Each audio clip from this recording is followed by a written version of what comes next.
この番組はフィリピン人通訳である私が上品さも台本も無視して私の興味関心のままに選ば話をするガールストーク番組です。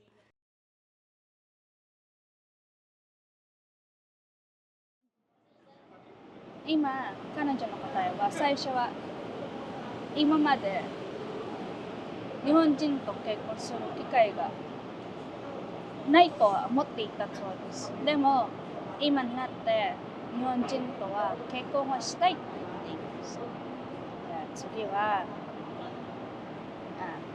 若い方が好きか、それとも年上の方が好きかちょっと聞いています。Ano mas gusto mo sa lalaki? Bata-bata o matanda? Yung mas ahead sa akin. Mas kahit sa Mm. Iyan, 30s. maximum, ilang taon ang dapat na? Hanggang saan ka lang? 30s, 40s. Hanggang 40s ka lang. Paano pag 50s? 60s? Depende naman kasi kung may in love talaga ako sa kanya. Depende rin kung mabait siya, mas maayos pakisamahan. Pwede naman. 彼女の答えは年上の方が好きだって言っています。じゃあ次にフィリピンの仕送りのことに聞いてみましょう。Halimbawa magkaroon ka ng Japanese o na asawa. Ngayon, syempre may iwan ka ditong pamilya. May ano ka na ba? Ilan? Dalawa. So, may maiwan ka anak, may magulang ka maiwan. Tingin tayo doon sa parting padala. Magkano ang ina-expect mo na gugustuhin mo ipadala sa pamilya mo monthly?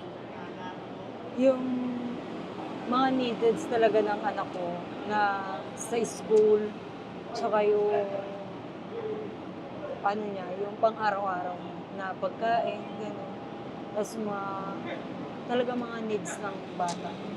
Yun lang. Estimated mo na sa magkano siya.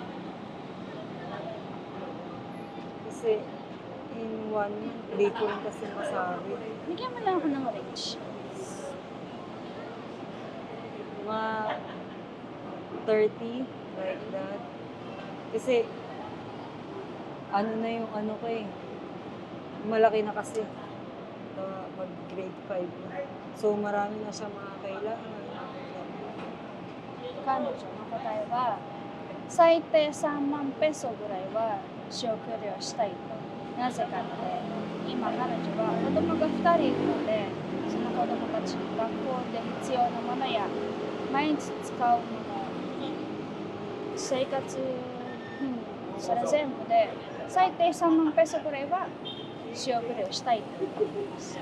じゃあ彼女に次は例えば仕送りができない場合、どういうふうにそれを作るのか聞いてみましょう。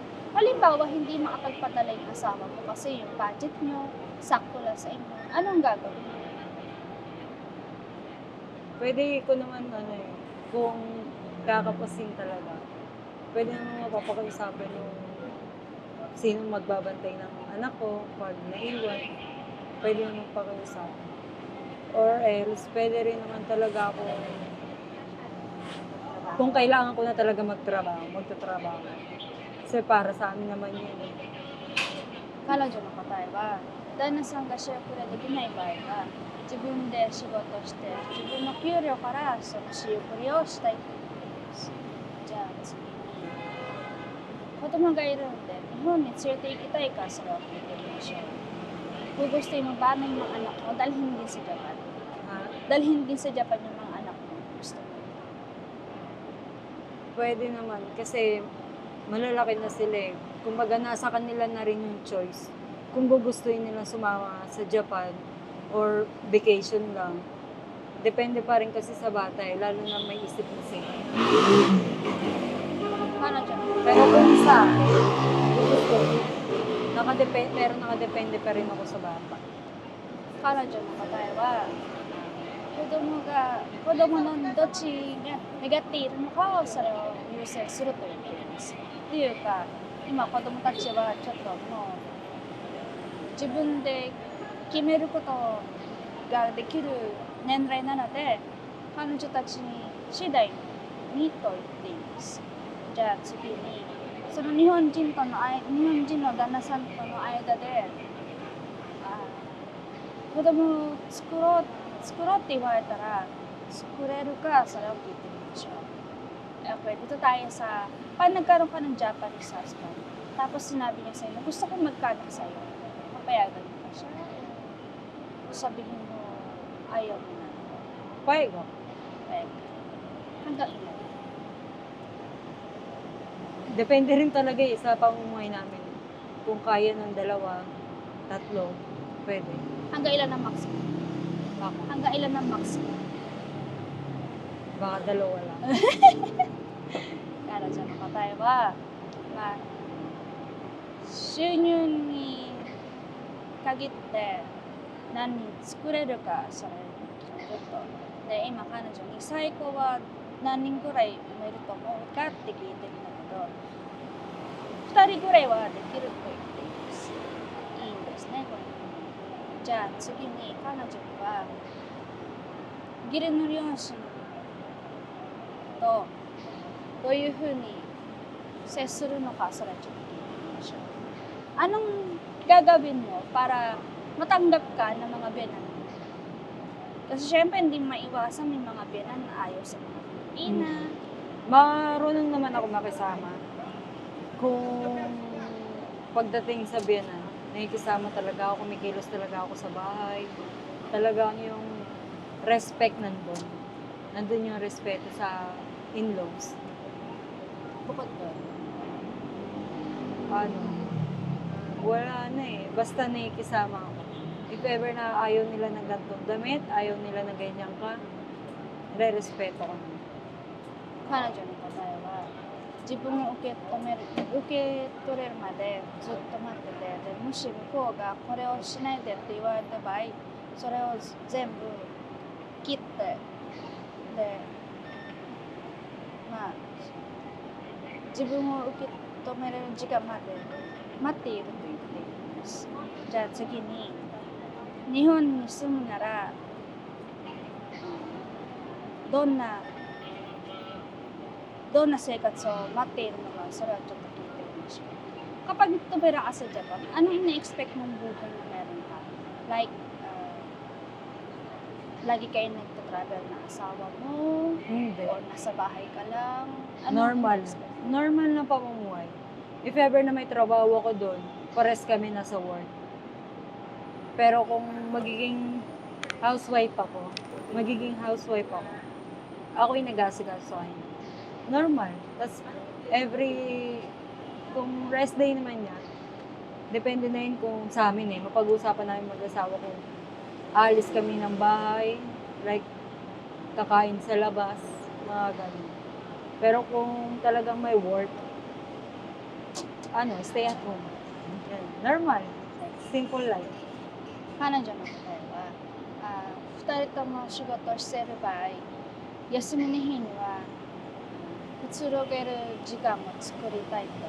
でももし専業主婦なら、もう旦那さんが、家に帰るまでにはちゃんと彼のために料理を作ったり、家を掃除したり、そういうふうに生活を磨っていくと思います。じゃあ次に、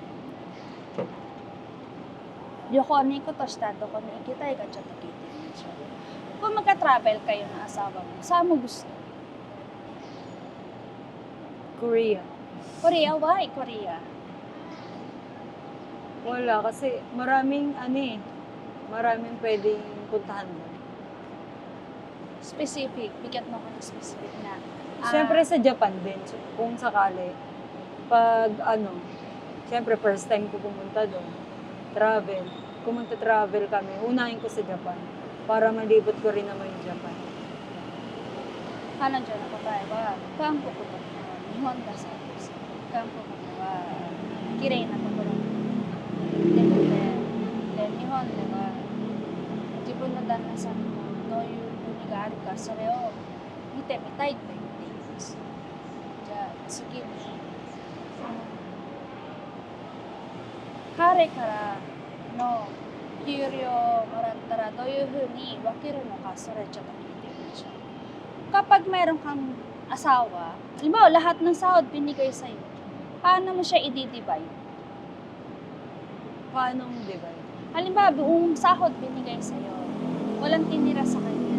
Paano mo siya i-divide para sa pamilya niyo, mag-asawa, sa anak mo, sa pamilya mo sa Pilipinas, tsaka sa ipon mo? Mababudget kasi yung... Percent. Halimbawa, sa buhay niyo mag-asawa, 30%, sa anak niyo, ay sa pamilya mo sa Pilipinas, 20%. Tapos sa ipon nyo, 30%. Tapos yung matitira, pan-travel nyo. Parang gano'n. Siguro lahat 20% eh. Lahat 20%. Kasi, kung mataas ba yung bahay dun sa ano? Kunyari, upa lang. Ano? Siguro mas mataas yung percent sa upa ng bahay. At saka yung sa pang-araw-araw namin. Ganun. Tapos yung the rest, yun yung mag-iipon na. Yung sa savings. Kasi hindi man ako maluhod. 彼女の答えは、ほとんど全部20%にしたいと。で、なるべく多めは貯金にしたいと言っています。Bakit gusto mo?貯金は何のためにするかちょっと聞いてみましょう。Bakit gusto mo mag-ipon? Para saan yung mag-ipon? Anong gusto mong bilhin?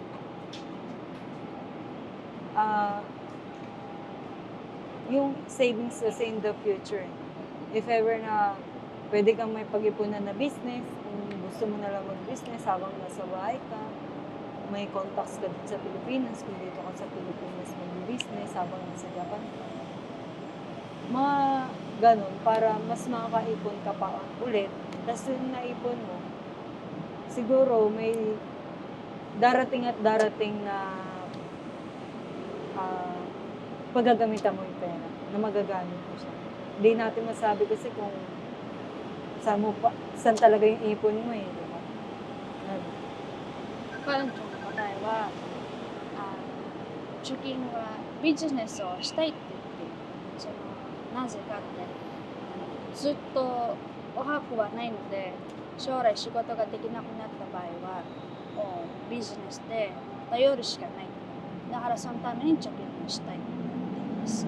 じゃあ次に、彼女はもし見てくれてる方、動画を見た日本人のファンがあなたに会いたいって言ってくれたら会ってくれるかってちょっと聞いていますね。Halimbawa, meron kang Japanese fan. Siyempre, may nanonood ng mo. Tapos sabi niya, gusto kong makita to in person. Makikipagkita ako. Why?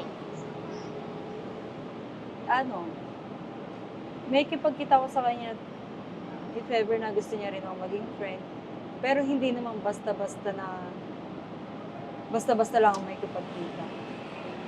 For safety pa rin siya. Pwede niya kayong kontakin para makausap niyo rin ako. Gusto mong may kasama? Gusto mong may kasama ka pag makipagkita? 彼女の答えは、ファンとは会ってくれるけど、一緒に会ってくれる方を探して、その時に決まった場所で会いたいって言っています。じゃあ、最後に、彼女には、どういうふうなデートをしたいか、ファンと一緒にどういうデートをしたいかちょっと聞いてみましょう。Anong klaseng date ang gusto mo pag nakipagkita ka sa fan mo? Kain na sa labas. Kain na sa labas. Tapos, kunyari, kung sa mall kami kakain, ikot-ikot lang. 彼女の答えは、もしモールの中で会うなら、食事をしてからブラブラをするのがそういうデートだけを願っているそうです。じゃあ最後にファンの皆さんのために一言の言葉を言ってみましょう。Okay, for last question. Magbigay ka ng maiksing message para sa mga fans mo na nanonood sa'yo. Hello fans. Hello vlogs. Hi vlogs. Hi guys, welcome to my vlogs.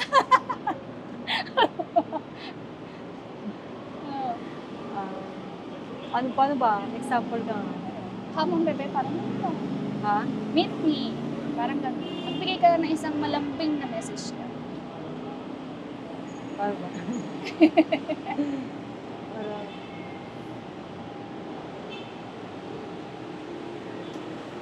Parang, parang, punta kayo dito. Punta kayo dito pag gusto niyo ako makita. Ano? Mag-aside ka. Sign ako ng彼女のメッセージは、私に会いたいなら早くこっちに来て。 Come だそう here! です言いますよ。Come here だって。じゃあ、そろそろ皆さん、 Welcome to Philippines. 次回の撮影を楽しみに待ってくださいね。皆さん、これでバイバイ。